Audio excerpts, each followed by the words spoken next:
좌우에 계신 분들과 인사했으면 좋겠습니다. 잘 오셨습니다. 이렇게 인사해 볼까요? 네, 잘 오셨습니다. 여러분, 우리와 함께 하나님의 말씀 살펴보도록 하겠습니다. 하나님의 말씀은 느헤미야 2장 17절부터 18절 두 절의 말씀이에요. 그러니까 큰 목소리로 함께 읽어보면 좋겠습니다. 함께 읽겠습니다. 시작. 후에 그들에게 이르기를 우리가 당한 곤경은 너희도 보고 있는 바라. 예루살렘이 황폐하고 성문이 불탔으니 자 예루살렘 성을 건축하여 다시 수치를 당하지 말자 하고, 또 그들에게 하나님의 선한 손이 나를 도우신 일과 왕이 내게 말씀 더하였더니 그들의 말이 일어나 건축하고 모두 힘을 내어 이 선한 일을 하려 하매. 아멘. 오늘은 좀 뭔가 다른 걸 못 느끼세요, 여러분? 뭔가 좀 이상하지 않으세요? 야, 여러분, 오늘은 사도행전이 아니라 느헤미야예요. 몰랐죠? 아무도 몰랐던 것 같아요. 예, 저만 알고 있었던 것 같아요. 예, 우리 당분간은 좀 다른 본문의 말씀을 가지고 좀 하나님의 말씀을 깊이 살펴볼 텐데, 이 시간들이 여러분 마음에 깊이 감동이 되는 귀한 시간이 되었으면 좋겠습니다. 오늘 말씀은 교회를 사랑하세요라는 또 주제의 말씀으로 함께 하나님의 말씀 나눠보고자 합니다. 2000년대 초반이었어요. 미국 비디오 시장을 꽉 주름 잡던 한 기업이 있었습니다. 그 기업의 이름은 블록버스터라는 기업이에요. 얼마나 그 기업이 대단했냐? 2004년에 매장의 개수를 세보니까 미국 전역에 9,000개의 매장을 가지고 있었다고 합니다. 그러니까 비디오 대여점의 대명사 같은 기업이 바로 블록버스터라는 기업이었어요. 여러분, 혹시 비디오 대여점 아세요? 비디오방 아세요, 여러분? 뭐 아시는 분들도 있을 것 같은데 모르시는 분들도 있을 것 같아요. 비디오방. 제가 이제 초등학교 때는 이제 영화관에서 상영했던 영화들이 시간이 지나면 비디오방으로 넘어갔어요. 그래서 조금만 기다리면 몇백 원에서 몇천 원을 내면 이제 비디오를 빌려볼 수 있었거든요. 전혀 또 모르는 분들이 있는데, 여러분, 이게 너와 나의 세대 차이예요. 네. 아시는 분들은 웃지 못하는 것 같아요. 네, 그런 것 같습니다. 근데 여러분들이 비디오방을 모르는 이유는 무엇이냐면 바로 이 비디오방이 역사 속에서 사라지고 말았기 때문입니다. 제가 알아본 바로는 미국의 오리건주에 하나 남았대요. 이 블록버스터라는 매장이. 그런데 그것도 비디오를 대여해 주는 것보다 과거에 이런 기업의 흔적이 있었지 하는 박물관 전시의 목적이 크다고 합니다. 그러니까 사실상 이 기업은 문을 닫은 거죠. 그런데 여러분, 이들이 문을 닫기 전에 이들에게도 기회가 있었답니다. 2000년대 초 넷플릭스가 이 블록버스터한테 제안을 했대요. 우리 지분의 49%를 너희가 사라. 그리고 우리가 블록버스터닷컴을 만들자. 이렇게 제안을 했었답니다. 가격은 5천만 달러. 하나로 단순 계산해 봤을 때 730억. 비싸죠? 근데 이거에 지분의 49%를 사라고 했대요. 근데 블록버스터가 얘기를 듣고 콧방귀를 낀 거예요. 야, 우리 매장이 9,000개고 너는 웹페이지 하나인데 말이 되냐? 거절했답니다. 지금 넷플릭스의 어떤 기업의 가치를 제가 단순 계산해 보니까 500에서 600조래요. 삼성전자보다 높은 겁니다. 주식하시는 분들, 예, 여기까지만 얘기할게요. 삼성전자보다 높은 가치예요. 여러분, 만약에 그때 블록버스터라는 기업이 넷플릭스와 손을 잡고 블록버스터닷컴을 만들었으면 어떻게 됐을까요? 아마도 그 블록버스터닷컴은 비디오 업계뿐만 아니라 영화계에 큰 영향력을 행사하는 기업이 됐을 겁니다. 그리고 지금 넷플릭스가 하고 있는 모든 행동들을 그 블록버스터가 했을 거예요. 그러니까 기회가 이만큼 중요하다라는 것을 좀 알려주는 사례인 것 같습니다. 근데 여러분, 이렇게 기회를 놓쳐버린 사람들의 이야기가 성경에 너무 많이 나와요. 비단 블록버스터만의 이야기는 아닙니다. 성경에 기회가 분명히 주어졌음에도 불구하고 잘못된 선택을 해서 아쉬운 결말을 맞이한 사람들이 너무 많아요. 대표적으로 롯의 사위들입니다. 창세기에 나와요. 롯이라는 사람의 사위들이에요. 하나님은 롯에게 이제 곧 소돔이 멸망할 거야라고 미리 알려줍니다. 멸망 예언을 해주신 거예요. 그러니까 이 롯이 자신의 사랑하는 사위들한테 가서 이 사실을 전합니다. 야, 곧 멸망한대. 근데 롯의 사위의 반응들이 재밌어요. 우리가 한번 읽어보면 좋을 것 같아요. 창세기 19장 14절. 우리가 한번 읽어보도록 하겠습니다. 시작.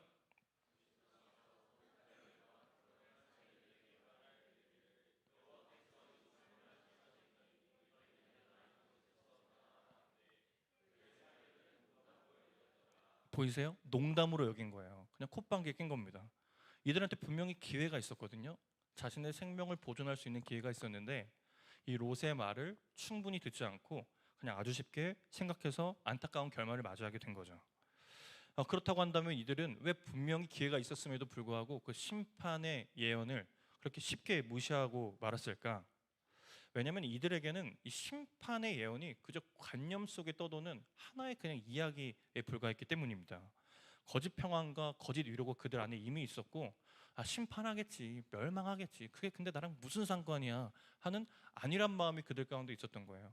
그래서 진짜 그 심판이 눈앞에 주어졌음에도 불구하고 그들은 그냥 쉽게 그냥 마음속으로만 그래 그래라 하고 넘어간 겁니다. 거짓 안정감이 아주 안타까운 사례를 만든 거죠. 저는 예수님을 만났어요. 예수님을 만나고 복음의 능력을 경험해서 정말 말로 표현할 수 없는 자유함을 느꼈습니다. 그런데 그런 자유함과 별개로 제가 마주한 현실은 너무 처참했어요. 이름만 대면 알만한 선교단체, 우리가 막 흔히 부르는 어떤 찬양들이 있어요. 그 찬양을 만든 선교단체의 현실이 너무 참혹한 거예요. 3년 만에 사역자 수가 70에서 80% 감소를 했습니다. 그러니까 50명에서 60명 되던 사람이 10몇 명 남은 거예요. 근데 제가 이것만 본 것이 아니에요. 또 3, 40대가 없어서 교회에 아주 기형적인 형태가 나타나는 현상을 많이 봤습니다. 그러니까 일해야 되는데 3, 40대는 교회 10%도 안 돼요. 그 수로 따지면 한 3명? 이런 교회를 제가 실제로 많이 봤습니다. 그런데 그 교회들이 왕년에 다 잘 나갔던 교회들이에요. 정말 하나님의 사명을 감당했던 교회들입니다. 그런데 그 교회들이 점점 힘을 잃어가는 것을 봤습니다. 근데 최근 통계가 나왔어요. 최근 기독교 통계가 나왔는데 10년 뒤면 교회가 소멸해 버릴 거래요. 거의 대형교회 몇 개 빼고는 남지 않을 거라는 암담한 결과를 본 적이 있습니다. 아주 어두운 전망을 내비치고 있는 거죠. 그나마 신앙에 열심히 있는 청년들은 대부분 다 대형 교회로 유입되고 말 거라는 그 전망도 나왔습니다. 그러니까 교회의 양극화 현상이 짙어질 것이다라고 이야기를 하고 있는 거예요. 이것이 제가 마주했던 현실이에요. 예수님을 만나서 너무 기쁜데 점점 쇠락해가는 모습, 시작할 때와 지금의 모습이 너무 다릅니다. 그런데 너무 어두운 전망인데 지금 사람이 모이고 하나님을 알아가는 청년들이 우리 교회에 늘어나고 있어요. 여러분 너무 기쁜 일이 아닐 수 없어요. 이거 뭔가 있는 거예요. 제가 봤을 때는 제 경험상, 제 인생에서 경험에서 비롯되어서 이야기를 해본다면 이것은 하나님이 주시는 놀라운 기회다. 이거 말고는 제가 달리 설명할 방법이 없습니다. 왜냐하면 그냥 교회가 쩍쩍 갈라지는 현실을 주변에서 너무 많이 듣거든요. 그런데 참 안타까운 것은 이 기회로 못 보는 사람들도 많이 있는 것 같아요. 냉철하게 좀 이야기를 해보면 저는 오늘 좀 이 기회 그리고 교회를 사랑하자는 메시지를 여러분들한테 좀 이야기를 할 텐데 이것이 그냥 여러분들에게 지나가는 하나의 이야기가 되지 않았으면 좋겠습니다. 롯의 사위들에게 말했던 그 경고의 메시지처럼 여러분들 가슴 깊숙이 새기셔서 그래 내가 정말 하나님이 주신 기회 놓치지 말아야겠다 하는 결단으로 이어지는 축복이 여러분들 가운데 있길 소망합니다. 그러면 이 어두운 현실 가운데 하나님이 우리 교회를 들어 사용하셔서 하나님의 영광이 무엇인지를 밝히 보여주실 줄로 믿습니다. 여러분 그러면 우리가 기회를 잡는다 추상적이죠. 그럼 어떻게 기회를 잡는 것인가? 오늘 우리가 이걸 살펴보려고 해요. 오늘 본문은 우리가 잘 살펴봤지만 지금 우리의 현실도 암담해요. 하지만 이때 현실이 더 암담한 것을 알 수 있습니다. BC 586년경에 바벨론이 예루살렘을 침공하고 예루살렘, 그러니까 이스라엘 백성들이 살고 있는 곳이에요. 그곳을 무너뜨려 버립니다. 그래서 그곳이 멸망해요. 그래서 이스라엘 백성들은 하는 수 없이 바벨론의 포로 된 생활을 했어야 됐어요. 그런데 기원전 539년경에 여기선 바사라고 나오는데 페르시아라는 고레스 왕이 바벨론을 무너뜨립니다. 그럼 이스라엘 백성들은 어떻게 됐을까? 바벨론 포로였다가 그들의 정체성은 페르시아 포로로 바뀐 거예요. 그러니까 지배층이 2번 바뀐 겁니다. 이렇게 두 개의 지배층을 겪은 이스라엘 백성들이 포로 생활을 한 연수를 세보니까 몇 년이냐? 70년이래요. 70년. 여러분 여기 70살 넘는 사람 있으세요? 70년이 지나면요 여러분 기본적으로 2세대가 바뀌게 되어 있습니다. 이것이 무슨 얘기냐면 첫 번째는 슬플 수 있어요. 1세대는 슬플 수 있습니다. 내가 그때 누렸던 찬란한 영광이 거기 있는데. 근데 2세대, 3세대가 되잖아요. 그때 영광을 모른다는 소리예요. 태어났을 때부터 종이었어요. 노예였어요. 내 인생은 이런가 보다 하는 사람들이 태어났던 현장이 바로 이때의 현장이라는 겁니다. 아주 척박한 상황이고 민족의 정체성을 잃어버릴 수밖에 없는 상황이었어요. 그런데 놀랍게도 하나님이 아주 버리시지는 않으신 것 같아요. 척박한 환경 속에서도 하나님은 하나님의 영광을 드러낼 사람들을 찾고 계셨던 것 같습니다. 종살이 자체가 너무나도 고통스러워요. 그것을 옹호할 생각은 전혀 없지만 종살이의 성격이 바벨론 때와 페르시아 때 약간 바뀌었어요. 바벨론에서는 이 민족의 정체성을 말살해 보려고 강력하게 억압했다면 페르시아에서는 그렇게 하지 않았습니다. 민족의 정체성을 존중해 줬어요. 그래, 너 니네 종교도 믿어. 그래, 니네가 하고 싶은 것도 해. 너네 고향으로 돌아가서 살아. 민족의 정체성을 유지해 주면서 평화 전략을 펼친 거예요. 그리고 뿐만 아니라 관직에 이 제3국 그러니까 노예 사람들을 기용하기 시작한 거예요. 그래, 내가 널 쓸게. 그러면서 그 자국의 평화를 좀 이렇게 펼친 왕이 바로 고레스 왕입니다. 그때 수혜를 입었던 사람이 누구냐면 오늘 본문에 나온 느헤미야예요. 느헤미야는 그러니까 피정복민 입장인데 이 사람이 정말 유능했는지 왕의 술관원까지 됐다고 성경은 이야기하고 있습니다. 술관원이 무엇인가? 비서실장 아니면 경호실장 뭐 이렇게 생각하면 좋을 것 같아요. 그러니까 이해를 돕기 위해 조금 더 쉽게 설명해 보자면 제3국에 있는 사람이 아니면 타국에 있는 사람이 지금 가장 강력한 패권국인 미국의 경호실장, 안보실장 한 겁니다. 여러분 어떻겠어요? 신화 아니에요? 대단한 거죠. 인간의 힘으로 갈 수 있는 가장 높은 곳까지 올라간 겁니다. 그럼 당대에 그 느헤미야의 삶은 어땠을까? 뭐 정확하게 알 수는 없지만 좀 생각해 볼 수 있을 것 같아요. 아마 사람들이 선망했을 것 같습니다. 야, 저 사람처럼 우리도 인생 역전할 수 있지 않을까? 만약에 지금 느헤미야가 살고 있다면 각종 언론사나 유튜브에서 그 사람 인터뷰 한번 달라고 아주 문의가 쇄도했을 것 같습니다. 그리고 이미 존경받는 삶을 살고 있었을 거예요. 그리고 이미 안정된 삶을 살고 있었을 겁니다. 그리고 아까도 말했지만 전쟁 벌써 2, 3세대예요. 그러니까 사실상 그 옛날의 과거의 멸망의 이야기는 자기에게 그냥 그래 슬픈 이야기자고 넘어가는 그냥 하나의 가십거리로 여겼어도 전혀 이상하지 않은 상황이었습니다. 하지만 하나님은 이 느헤미야에게 애통한 마음을 허락해 주십니다. 그리고 어느 날 느헤미야를 통해서 일하기 시작하세요. 그래서 느헤미야 안에 이 마음에 불이 지펴진 거예요. 그래? 내가 이 현상을 보고만 있을 수는 없겠다. 그래서 내가 기도해야겠다. 금식해야겠다. 하고 결단한 행동이 바로 오늘 본문입니다. 제가 한번 읽을 테니까 눈으로 읽어주세요. 후에 그들에게 이르기를 우리가 당한 공경은 너희도 보고 있는 바라. 예루살렘이 황폐하고 성문이 불탔으니 자 예루살렘 성을 건축하여 다시는 수치를 당하지 말자고. 또 그들에게 하나님의 선한 손이 나를 도우신 일과 왕이 내게 이른 말씀을 전하였더니 그들의 말이 일어나 건축하자 하고 모두 힘을 내어 이 선한 일을 하려 하매. 그러니까 그 애통한 마음을 품은 느헤미야가 그 애통한 마음을 가지고 우리 다시는 이렇게 살지 말자. 우리 그 무너진 성벽 우리가 한번 세워보자. 이렇게 어떤 구호를 외치기 시작한 겁니다. 그러자 어떤 일이 일어났냐? 140년 동안 방치된 성벽이 52일 만에 완공을 했어요. 에이 뭐 성벽 지은 것 같고 뭐 어땠어요? 나라가 회복되어져? 아니요 여러분.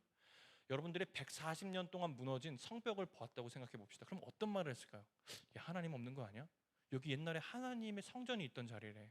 그런데 하나님 없는 것 같은데 하나님이 있으면 140년 동안 방치할 일이 없지. 아마 사람들은 그 성벽을 보며 하나님의 존재를 의심하고 하나님을 어쩌면 되게 이렇게 무시했을 거예요. 그런데 이 느헤미야의 애통한 마음으로 아닌가 봐.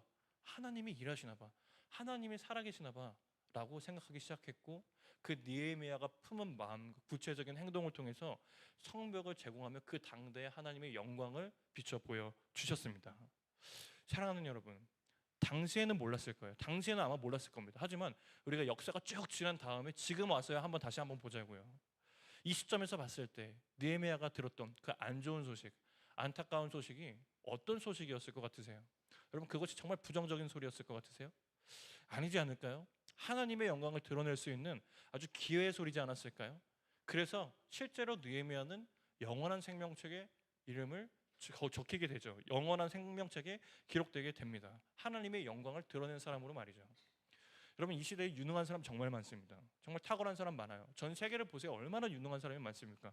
하지만 과거의 인물들을 돌이켜 생각해 봤을 때 그 사람이 지금 어디 갔는지 아무도 알지 못합니다.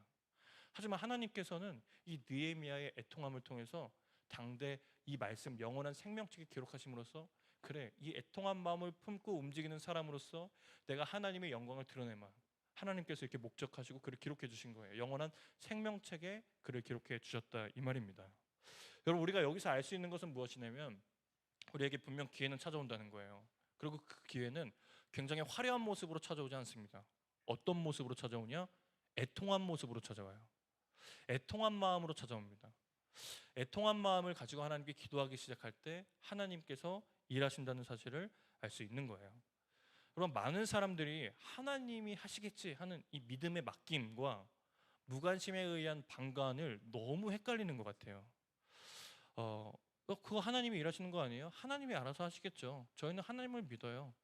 여러분, 하지만 이것은 분명히 구분될 수 있습니다. 어떻게 구분될 수 있냐? 내가 지금 땀을 흘리고 있는가? 아니면 팔짱을 끼고 있는가? 이거에 의해서 구분될 수 있는 거예요. 당대 사람들도 똑같았을 거예요. 분명히 무너진 성벽 보고 슬퍼하는 사람들이 있었겠지만 그냥 어쩌면 그냥 팔짱 끼고 그래 하나님이 하시겠지, 좀 이렇게 멀리 남의 일처럼 떠미는 사람들이 많았을 수 있습니다. 눈물을 흘리는 사람들은 그렇게 많지 않았을 수 있을 거예요. 땀을 흘리는 사람은 그렇게 많지 않았을 수 있었다는 겁니다. 근데 느헤미야가 눈물과 땀을 흘리기 시작하자 하나님께서 그곳을 회복시키시고 하나님의 영광을 비춰 보여주셨다는 거예요. 그러니까 여기서 우리가 말할 수 있는 것은 우리가 가져야 될 마음은 맡겼다는 단순한 낙관주의가 아니라 무관심한 방관이 아니라 정말 하나님께서 원하시는 한 사람이 되길 원하고, 그리고 그 무너진 성벽 가운데 내가 바로 서서 하나님 이 땅을 회복시켜 주십시오라는 간절한 마음이 있어야 된다는 거예요. 여러분, 자동적으로 되는 것은 아무것도 없습니다. 느헤미야처럼 참혹한 소식을 들었을 때 그 성벽 한가운데로 가서 이 무너진 성벽을 위해서 기도할 수 있는 사람이 나타나야 하나님께서 일을 하신다는 거예요. 저는 여러분들이 느헤미야 같은 사람들이 되었으면 좋겠습니다. 여러분, 이 세상에 무너진 곳 너무 많아요. 하지만 저는 가장 먼저 우리 공동체를 이야기하고 싶어요. 여러분, 우리 공동체에 무너진 곳이 많을까요? 적을까요? 아마 많을 겁니다. 우리 공동체가 잘못된 공동체다, 좋은 공동체다, 아니요. 모든 공동체가 그런데 우리 공동체도 우리 공동체 특성에 맞게 각각의 무너진 곳들이 있을 거예요. 그럼 여러분 어떻게 하셔야 되냐? 그 애통한 마음을 가지고 그 무너진 성벽 가운데로 서야 됩니다. 팔짱 끼고 쟨 저러더라, 이거 안 될 것 같은데, 우리 공동체는 이게 문제야. 여러분, 그거 백날 해보십시오. 공동체 아무런 변화 없습니다. 어떤 변화도 일어나지 않을 거예요. 그곳에 가서 직접 갈등 한가운데 서서 하나님이 문제를 해결해 주십시오 하는 애통한 마음과, 그리고 그 애통한 마음을 통한 구체적인 행동이 우리 공동체를 바르게 세우게 할 겁니다. 그리고 그것이 하나님이 주시는 기회를 잡는 아주 첫 걸음이자 아주 기본적인 걸음이라 할 수 있겠습니다. 저는 여러분들이 그냥 이 믿음의 맡김을 어떤 방관으로 이해하지 않았으면 좋겠어요. 되겠지, 그냥 어떻게 되겠지, 그냥 때에 맞게 되겠지. 여러분, 그게 아닙니다. 나를 통로 삼아서 써주십시오. 하나님, 그 무너진 성벽을 나라는 사람을 통해서 하나님께서 반드시 세워주십시오 라고 마음을 먹는 여러분 되었으면 좋겠습니다. 그때 하나님의 마음이 움직여지실 것이고 실제로 그 길이 열려서 우리 공동체에 무너진 성벽이 다시 한 번 더 쌓여 하나님께서 영광 받으시는 일들이 일어날 줄로 믿습니다. 말씀을 마무리하려고 하는데, 여러분들, 우리가 지난 3월 한 달간 성경 공부를 통해서 바울 서신이라는 부분을 좀 살펴봤습니다. 여러분, 6월에도 진행합니다. 여러분, 성경을 아는 것은 사실 기본이에요. 기독교, 하나님을 믿는 사람이 하나님에 대해서 잘 모른다는 것은 굉장히 안타까운 일이 아닐 수 없습니다. 그러니 6월에 많은 신청 부탁드리겠습니다. 많이 좀 신청해 주세요. 함께 성경 공부하면서 하나님이 어떠한 분이신지 함께 알아갔으면 좋겠습니다. 그런데 여러분, 우리가 바울 서신을 살펴보면서 제가 발견한 한 모습에 대해서 좀 마음을 나눠보려고 합니다. 바울은 정말 멋있는 사람이에요. 복음을 위해서 한평생 자신의 인생 전부를 걸었던 사람입니다. 복음을 전하는데 전념했던 사람이죠. 그런데 유독 이상한 장면이 제 눈에 포착된 거예요. 뭐냐면 바울이 끊임없이 자기를 변호하는 거예요. 야, 나 진짜 사도야. 야, 나는 악의가 없는 사람이야. 나는 순수한 사람이야. 계속 이러고 있는 거예요. 근데 제가 성경을 읽으면서 그 부분이 사실 제 입장에선 그리 멋지지 않았습니다. 쿨하지 않았다고 해야 될까? 쿨하지 않은 사역자. 야, 그냥 복음 전하면 되지. 뭔 말이 많냐? 받고 말면 되지. 바울도 좀 성격이 복잡했구나, 뭐 이렇게 혼자 생각을 했어요. 주님께 맡기고 열심히만 하면 되는 거 아닌가? 이런 생각을 갖고 있었는데, 왜 이렇게 변명이 많을까 이렇게 생각하고 있었는데, 깊이 읽어보면 읽어볼수록 그게 아니구나 하면서 바울의 마음을 좀 깨닫게 되었습니다. 바울이 계속해서 자신의 신분을 변호했던 이유는, 야, 나 그런 사람 아니야. 나 정말 정직한 사람이야. 나 정말 너희를 위한 사람이야. 나는 그래서 너희 때문에 돈도 벌고 있어. 이렇게 이야기한 이유는 남의 시선을 향한 자격지심이 아니라, 남을 의식하는 것이 아니라 나라는 사람의 부족함, 혹시 나를 향한 오해가 하나님의 복음에 방해되진 않을까? 그 오해를 풀어주고 싶었던 것 같아요. 그러니까 나의 연약함이 조금이라도 흘러가지 않고 순수한 복음만 흘러갔으면 좋겠는 마음에 바울은 그렇게 사람들에게 반복하면서, 야, 나 진짜 사도야. 나 정말 하나님으로부터 온 사람이야. 내 의도가 정말 복음을 위한 것이야 라고 수도 없이 반복하고, 그리고 계속해서 그렇게 변호했던 것 같습니다. 그래서 그 간절함과 그 변호하는 마음을 깊이 읽어보는데 바울이 교회를 향한 사랑의 메시지가 있다는 사실을 알 수 있었어요. 나중에 여러분들이 다 신청할 거니까 미리 보기로 말씀드리면, 바울이 정말 말 같지도 않은 정말 사소한 모든 문제에 개입해서 그건 이렇게 하고 저건 저렇게 하는 정말 실생활 지침들이 바울 서신에 참 많이 있습니다. 그리고 바울은 실제로 복음을 위해서 목숨까지 마다하지 않고요, 그리고 아주 사소한 일도 자신의 일로 여기면서 적극적으로 나가고, 때로는 화도 내고, 때로는 그들을 위해서 눈물도 흘리는 모습들을 보여주고 있습니다. 근데 그 모습을 보면서 제가 느낀 건, 이게 사랑이구나. 그냥 어줍잖게 그냥 모른 척하고 지나가면서 나 좋은 사람인 것처럼 예 수고하십니다 하고 그냥 웃는 얼굴이 아니라, 이 몸을 사랑한다면 때로는 화도 나겠구나. 이 몸을 정말 사랑한다면 때로는 분노도 일어나고, 때로는 속상하고 여러 복합적인 감정이 들 수밖에 없겠구나. 바울이 정말 교회를 사랑했구나. 제가 이것을 좀 이해하게 되었습니다. 여러분, 진정한 사랑은요, 때론 구차해지기를 마다하지 않습니다. 멋있어 보이는 침묵보다 오해가 생기더라도 끝까지 설명해요. 그리고 끝까지 설득합니다. 그런 수고로움이 진짜 사랑의 얼굴인 거예요. 바울을 봤을 때 바울은 아쉬운 사람이 없는 건데, 그는 어쩌면 쿨한 사도로 남는 것보다, 그래, 내가 이 사람들의 마음을 회복시켜야지, 교회를 회복시켜야지, 복음을 향해서 한평생 살았던 사람 같습니다. 이것이 어쩌면 바울이 자신을 꺾는 또 하나의 시간들이었겠다, 분투였겠다 하는 생각이 들더라고요. 저는 하나님을 믿으면서 지속적으로 제 마음에 드는 부담이 하나 있어요. 무엇이냐면, 이 무너져가는 교회를 바라보면서 가만히 있을 수가 없는 거예요. 뭐라도 해야겠다. 뭐라도 해야 되지 않겠나? 이 마음에 부담감이 있습니다. 어쩌면 무거운 책임감일 수도 있을 것 같아요. 왜냐하면 제가 교회에 빚을 지는 사람이에요. 제가 정말 아무것도 없을 때 제가 갈 곳이 없어서 교회를 갔거든요. 그리고 여러분, 정말 자존감이 낮을 때 뭔가 제가 좀 있는 척했습니다. 그때 아무 조건 없이 받아준 사람들이 바로 교회 사람들이에요. 그래서 제가 교회에 빚이 있는 사람입니다.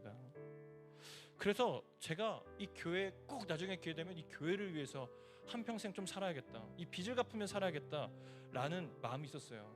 그래서 뭐라도 해야지, 무너져가는데 가만히 있을 거야, 이 마음이 강하게 드는데, 또 한편으로는 이런 생각이 드는 거예요. 내가 너무 나대나? 하나님의 교회는 하나님이 하실 텐데 굳이 내가 할 필요가 있나? 내가 하나님을 향한 믿음이 없나? 이 두 마음이 날마다 이렇게 싸웠습니다. 그런데 이번 성경 공부하면서 하나님께서 바울을 통해서 제게 좀 위로하신 것 같아요. 내 마음이 맞구나. 뭐라도 해보려고 하는 내 마음이 틀리지 않았구나. 이 사랑의 마음이 틀리지 않았구나. 이 마음이 좀 강하게 들었습니다. 아마 하나님께서는 아실 거예요. 제가 정말 전심으로 교회를 향해서 잘했다는 소리는 아니에요, 여러분. 그렇지만 200% 열심을 보이면서 주님께 쏟아부었다는 사실은 주님께서 아실 겁니다. 그래서 하나님께서 제게 바울을 통해서 좀 격려하신 것 같아요. 마음의 확신을 주신 것 같습니다. 여러분, 저는 제가 굳이 이 이야기를 왜 하냐면, 저의 마음이 여러분들의 마음이 되길 소망하는 마음에서 좀 이야기를 합니다. 여러분, 교회가 정말 무너져가고 있어요. 우리 뭐라도 좀 했으면 좋겠습니다. 먼저는 우리 교회를 위해서 작은 거라도 뭐라도 했으면 좋겠어요. 교회가 무너져가는 속도가 심상치가 않습니다. 누군가는 그렇게 얘기할 수 있어요. 그 교회가 잘못했잖아요. 교회가 마땅히 잘못했으니까 그런 일이 일어나잖아요. 여러분, 그게 사랑이 아니라니까요. 여러분, 그건 사랑이 아니에요. 팔짱 끼고 있는 건 사랑이 아닙니다. 무너진 성벽이 있다면 그곳에 가서서 하나님, 교회 좀 회복시켜 주십시오 라고 기도하는 것이 사랑이에요. 그리고 구체적으로 회복시켜야 될 어떤 행동들이 있다면 그 행동을 마땅히 하는 것이 사랑이다라는 거예요. 우리 공동체 내에 무너진 성벽이 있는 것 여러분들마다 자세히 알고 있는 내용들이 있으리라 생각이 듭니다. 여러분, 그러면 우리가 하나님의 교회를 사랑하는 마음에서 여러분이 할 수 있는 방법으로 그 성벽을 좀 함께 재건해 나갔으면 좋겠습니다. 사랑하는 것이 뭘까? 여러분, 대단한 게 아니에요. 먼저 이 교회를 사랑한다는 것은 먼저 예배 시간 일찍 나오는 거예요. 여러분, 예배 시간 사실 10분 일찍 나오기 참 어렵죠. 참 그 습관이라는 게 어렵잖아요. 여러분, 그런데 그냥 일찍 나오는 거예요.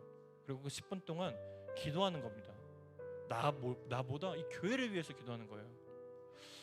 그리고 혼자 있는 청년이 있다면 사랑으로 다가가는 것, 이것이 몸을 사랑하는 거예요. 아주 어려운 것이 여러분들이 다 할 수 있는 거예요. 그리고 아무도 하지 않는 일, 내 눈에만 보이는 일들이 있을 수 있어요. 이 교회, 예를 들어서 저기 자그마한 쓰레기가 버려져 있다든가, 아니면 뭐가 정리가 안 돼 있다든가. 여러분, 그러면 남들이 보지 않는 일, 그냥 묵묵히 가서 쓰레기 줍고 정리하는 것, 이게 교회를 사랑하는 겁니다. 그렇게 대단한 것이 아니에요. 여러분, 거창하게 교회를 사랑하겠다 하지 말고, 여러분 예배 일찍 나오고 여러분 주변 사람들도 돌보시고, 그리고 정리 안 돼 있는 거 있으면 정리하시고, 이 예배당을 사랑하시는 여러분 되시기를 예수님의 이름으로 축복합니다. 여러분, 이 사소한 것들을 우리가 하나씩 해나가잖아요. 그럼 모든 교회 청년 부수가 아주 쭉쭉 줄어 나갈 때 하나님께서 저희에게 은혜 주시지 않겠어요? 야, 얘네는 뭔가 다르다. 사소한 거에서 아마 하나님께서 우리의 모든 것을 지켜봐 주시고 그를 우리를 사용해 주실 줄로 믿습니다. 여러분, 저는 기회라고 생각합니다. 정말 기회라고 생각합니다. 근데 이 기회를 우리 모두가 함께 잡아 이 시대에 교회가 쫙쫙 갈라지고 퍽퍽 무너지는 이 시대 가운데, 아니야, 하나님의 말씀 들으면 하나님의 영광을 비춰 보여줄 수 있어, 우리 교회가 보여줄게 하는 교회 되었으면 좋겠습니다. 그렇게 하나님의 살아계심을 증명하는 교회 되어서 더욱더 교회 사랑하고 이 시대 가운데 빛의 역할을 능히 감당하시는 여러분 되시기를 예수님의 이름으로 축복합니다. 우리 함께 찬양했으면 좋겠습니다. 우리는 주의 움직이는 교회, 함께 찬양하도록 하겠습니다.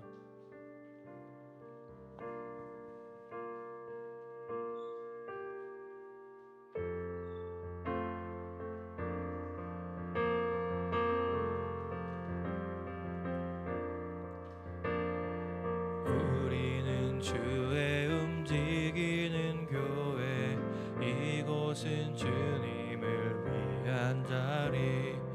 내가 기도하는 모든 땅 위에서 하나님 예배받을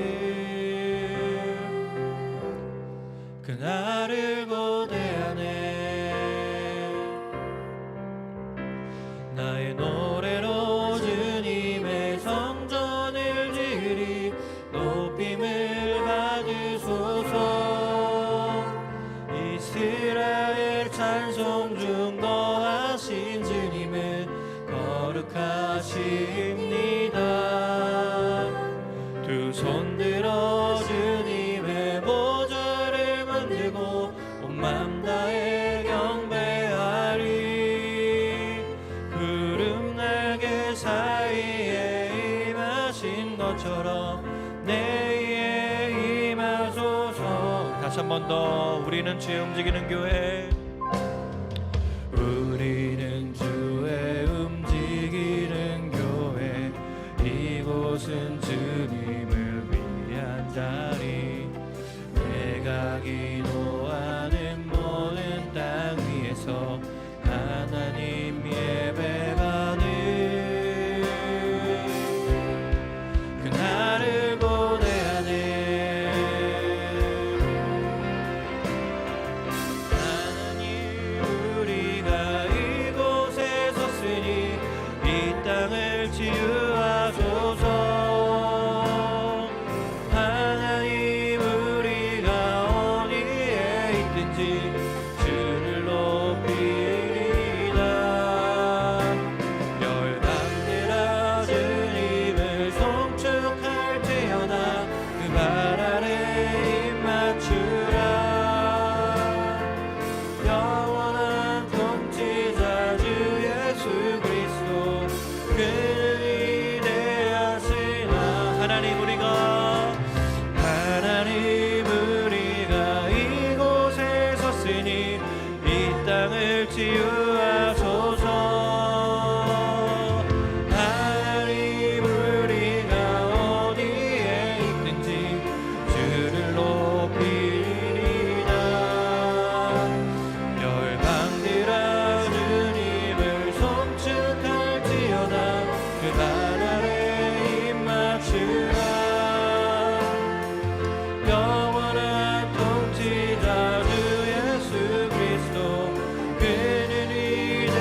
마지막으로 하나님 우리가 이곳에 섰으니 이 땅을 치유하소서. 하나님 우리가 어디에 있는지 주를 높이리라. 열방들아 주님을 존중할지어다. 그 나라에 입 맞추라. 영원한 통치자 주 예수 그리스도 그는 위대하시마. 우리가 이 시간 함께 교회를 위해서 함께 기도했으면 좋겠습니다. 사랑하는 여러분, 우리가 정말 무너진 성벽을 위하여 기도합시다. 하나님, 우리 공동체 가운데 하나님의 통치와 다스리심이 필요한 영역들이 있는 줄로 합니다. 하나님, 이 시간 우리에게 그 거룩한 부담감을 허락하여 주시고 애통한 마음을 허락하여 주셔서 오직 우리 주님 한 분만이 영광 받으며 주님께서 높임받는 역사가 일어날 수 있도록 주님 역사하여 주옵소서. 우리 주여 한번 부르고 통성으로 기도하며 나아가도록 하겠습니다. 주여,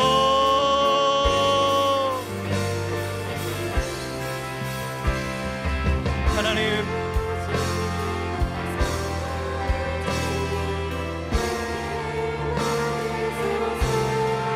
하나님 역사하여 주시기를 간절히 소망합니다. 주님은 우리 공동체가 우리의 몸을 더욱더 사랑할 수 있도록 주님 역사하여 주시고, 하나님 이렇게 무너져가는 이때 가운데 오직 진리로 우리를 무장하며 하나님이 주신 기회를 놓치지 않는 우리 모두 될 수 있도록 주님 역사하여 주시옵소서.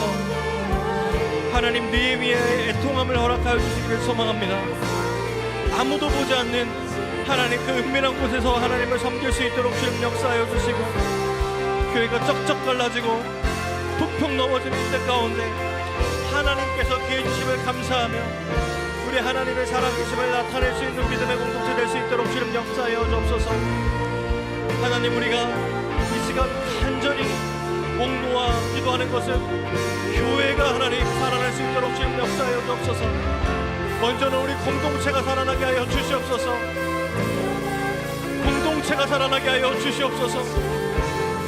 하나님의 몸된 공동체가 살아날 수 있도록 주님 역사하여 주시고, 하나님 그냥 좋은 방관이 아니라 목숨을 다하며 하나님의 은혜 안에 온전히 거하기를 갈망하는 사람들이 일어날 수 있도록 주님 역사하여 주옵소서. 하나님, 우리가 사도 바울의 모습을 보고 사랑하는 것이 때로는 구차해지기를 마다하지 않는 것임을 배웠습니다. 하나님, 우리 안에 거룩한 수고로움이 있게 하여 주시고, 하나님 사랑의 진짜 얼굴을 우리 가운데 가르쳐 주셔서 우리가 주님께서 허락해 주신 이 기회 가운데 온전한 은혜를 누리며 하나님을 사랑하는 일들을 우리가 경험하는 일들이 일어날 수 있도록 주님 역사하여 주옵소서.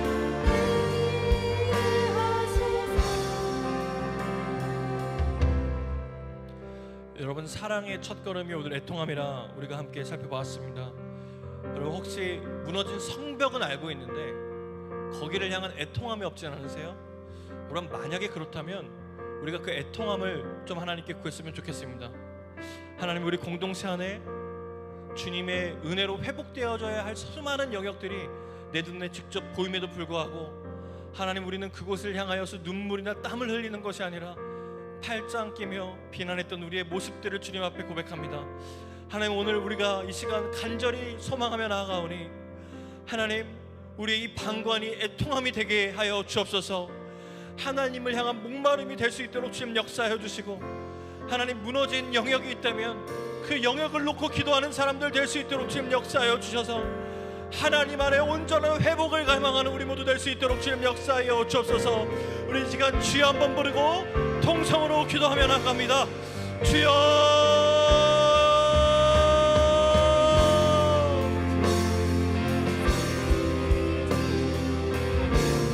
하나님, 이곳 가운데 우리 안에 거룩한 부담감을 허락하여 주시기를 소망합니다. 하나님, 적응하지 못한 청년들의 눈에 밟히는 사람들이 있다면, 아니면 하나님 공동체의 어떤 시스템의 문제로 이 부분을 개선돼야 하는데 하는 부분들이 있다면, 하나님 그것이 남 일이 아니라 우리 일처럼 여겨지게 하여 주옵소서. 애통한 마음을 품게 하여 주시고 그 거룩한 부담감과 깨달음이 내가 그곳을 향하여 기도하라는 하나님의 메시지의 힘을 깨닫게 하여 주시옵소서. 하나님 우리가 정말 공동체와 몸을 사랑하는 일들이 일어날 수 있도록 주님 역사하여 주옵소서. 관념적으로 사랑해야 하는 것이 말고 하나님 그 사랑의 마음이 구체적으로 하나님 우리의 행동이 되어 수많은 영역 가운데 바로서 하나님의 은혜를 구한다고 고백하는 사람들이 될 수 있도록 주님 역사하여 주옵소서. 하나님 이 시간 마음을 주장하여 주시기를 소망합니다. 완악한 우리의 마음을 하나님 깨뜨려 주시고 우리가 마땅히 서야 할 곳 가운데 바르게 서며 하나님의 마음을 마땅히 구하는 사람들 될 수 있도록 주님 역사하여 주옵소서. 하나님 특별히 애통한 마음을 허락하여 주옵소서. 관계 안에 하나님 깨진 관계가 있다면 하나님 그 관계를 보며 애통해하며 울 수 있는 사람들이 나타날 수 있도록 주님 역사하여 주시고 교회의 특정한 시스템이 무너졌다면 하나님께 두 손 들고 기도하며 하나님 회복시켜 주십시오라고 기도하는 사람들이 날 수 있도록 주님 역사하여 주옵소서. 하나님 합리적으로 하나님 그적으로 신앙 말고 무너진 영역을 위하여 애통하게 기도하는 느헤미야의 마음을 이 시간 강력하게 부어주실 것을 간절히 소망합니다. 하나님 그래서 바울의 마음처럼 하나님 자신의 모습보다 복음을 향한 순수함이 더 중요할 수 있도록 주님 역사하여 주옵소서. 하나님 주님 인도하여 주시고 우리를 주장하여 주시기를 간절히 소망합니다. 주님 역사하여 주시옵소서. 하나님 은혜를 베풀어 주시옵소서. 하나님 은혜를 베풀어 주옵소서.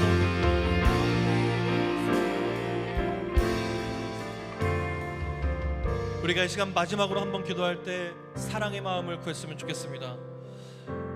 사랑은 추상적이지 않습니다. 하나님께서 우리에게 보여주신 사랑은 예수님을 십자가에 못 박는 구원하는 죄에서 우리를 다시 한 번 더 끄집어내 주시는 아주 구체적인 사랑인 줄로 믿습니다. 우리가 이 하나님의 사랑을 구합시다. 하나님 우리에게도 하나님의 사랑을 부어주시기를 소망합니다. 그리고 막연하거나 하나님 그냥 뜬구름 잡는 사랑이 아니라 우리가 실천한 사랑도 이렇게 구체적인 사랑으로 우리 이웃을 사랑할 수 있도록 주님 역사하여 주시고 우리 교회를 사랑할 수 있도록 주님 역사하여 주옵소서. 우리 하나님께 하나님이 보여주신 사랑의 마음을 보여달라고 우리가 이 시간 간절히 주여 한번 부르고 통성으로 기도하며 나아갑니다. 주여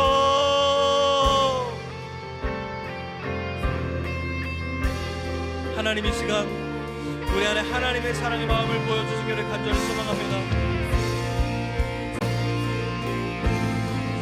하나님 역사하여 주시옵소서.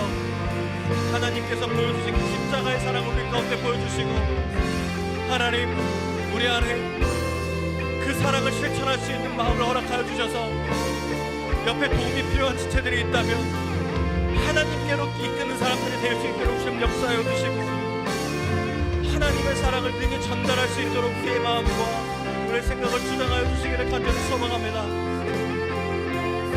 하나님 역사하여 주시옵소서. 오직 하나님의 은혜만을 구하며 주님의 자비만을 구하며 간절히 나아가며 소망하오니 무너진 영역과 또 무너진 마음에 우리를 세워주시고 특별히 우리가 생각하는 관념적인 사랑이 아닌 하나님께서 보여주신 구체적인 사랑으로 우리가 이웃사랑과 교회 사랑을 실천할 수 있도록 주님 역사하여 주시옵소서. 하나님 이 시간 주님께서 우리를 주장하여 주시고 통치하여 주시고 다스려 주시기를 간절히 소망합니다. 주님 역사하여 주시옵소서.